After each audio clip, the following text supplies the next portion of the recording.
Halloween used to be my favorite time of year. The decorations, the candy, the chilly air, the excitement of scaring your friends. I loved all of it. But after what happened last year, I don't even like looking at a pumpkin anymore.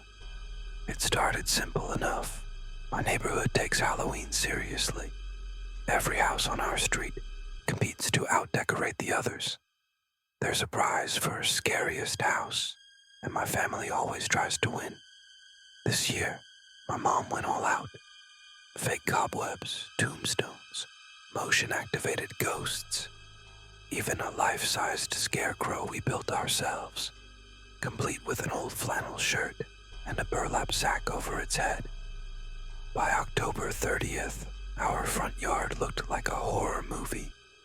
The scarecrow stood by the fence, leaning slightly to one side, and during the day it looked pretty normal. But at night, under the orange lights, something about it felt wrong. Like it wasn't just stuffed straw standing there. Like it was watching. The night before the Halloween, I was up late helping my parents finish setting everything up. It was around 11:45 when my mom finally said we should get some sleep. My dad turned off the lights outside, and we went in. As I passed by the window, I glanced out toward the scarecrow one last time. I swear its head was turned a little more toward the house than before.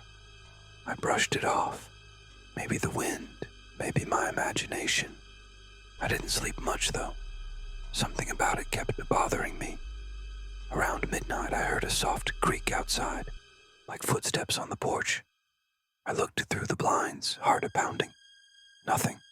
Just darkness. Then I saw movement.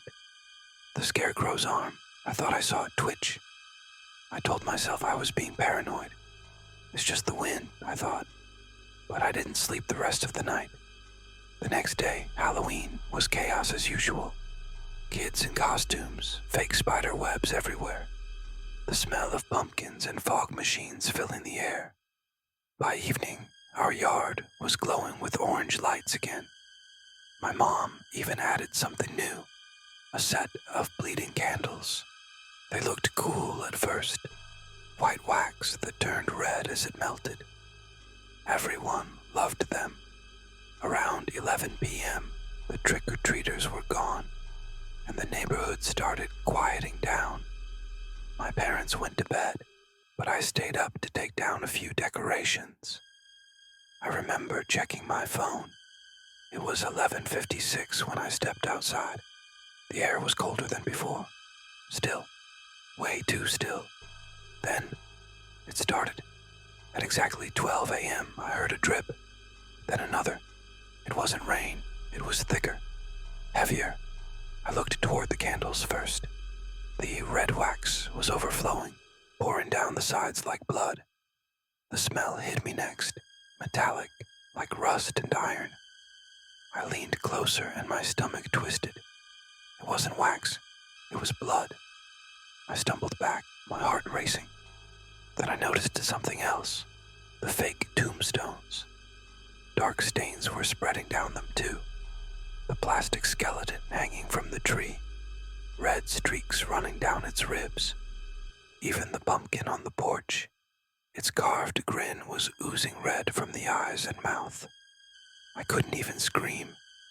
I just stared, frozen. And then, from the corner of the yard, I saw the scarecrow. It wasn't leaning anymore. It was standing perfectly straight. Its head tilted slightly toward me, the burlap sack soaked dark around the mouth. Something dripped from its sleeves. My flashlight shook in my hand as I pointed it at the ground beneath it. There were footprints, wet footprints, leading toward the house. I turned and ran inside, slamming the door shut, locking every bolt I could find. My parents came running down the stairs, but when they looked outside, everything seemed normal again. The scarecrow was still. The candles were out, no blood anywhere. They told me I was imagining things. Maybe a prank, maybe exhaustion, But the next morning we found the scarecrow lying face down in the yard, and underneath it, buried halfway into the dirt, was a hand. Not fake, not plastic. A real human hand, shriveled and gray. The police came, dug up the area, and said it must have been there for years, long before we ever lived here. They tried to calm my parents down, said it was some kind of old burial, maybe from the 1800s. But the weird part, the scarecrow was staked exactly where they found that hand, as if it had been marking the spot. We threw away all the decorations that day, everything. But last night I woke up around midnight again. My window was open, even though I never touched it. And in the distance, from somewhere in the dark yard, I swear I heard something soft, like burlap scraping against the ground. Then a voice whispered, "You forgot one."